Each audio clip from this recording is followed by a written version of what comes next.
Army chief general Asim Munir ने इस्लामाबाद के Jinnah convention centre में मुल्क भर से आए मुख्तलिफ यूनिवर्सिटीज के 2500 तलबा से पहली बार खुलकर गुफ्तगू की। इस यूथ कन्वेंशन को मुख्तलिफ सहाफियों ने कवर किया और आर्मी चीफ की गुफ्तगू से मुतल्लिक भी रिपोर्ट किया। इसी कन्वेंशन में शरीक एंकर गरीदा फारूकी ने भी आर्मी चीफ की तलबा से बातचीत का अहवाल बता दिया।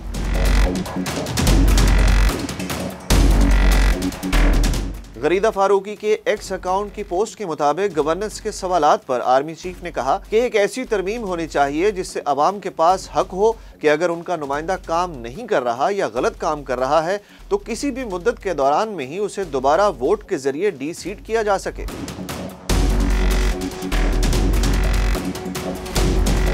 गरीदा फारूकी के बकौल एक तालिब इल्म के सवाल पर कि आप मुंतखब हुकूमतों को मुद्दत पूरी क्यों नहीं करने देते, आर्मी चीफ ने कहा कि अगर कोई मुल्क के टुकड़े करने लगा हो, मुल्क को बेचने लगा हो, क्या फिर भी उसे 5 साल मुद्दत पूरी करने दी जाए। इंडिया में 12 अदम एतमाद की तहरीकें आईं, कोई मसला नहीं हुआ। आर्मी चीफ ने कहा कि बरतानिया में 3 वज़राए आज़म तब्दील हुए, कोई मसला नहीं हुआ। गरीदा फारूकी के मुताबिक आर्मी चीफ ने कहा कि पाकिस्तान में भी आईनी पार्लिमानी तरीके से 172 का नंबर पूरा हुआ, अदम एतमाद कामयाब हो गई। होना तो ये चाहिए था कि पार्लिमान का हिस्सा रहते, ना कि सड़कों पर आ जाते। गैर जमहूरी रवैये से जमहूरियत मजबूत नहीं होती। दूसरी तरफ को चाहिए था कि अपना 172 का नंबर पूरा कर लेते, क्यों पूरा नहीं कर सके।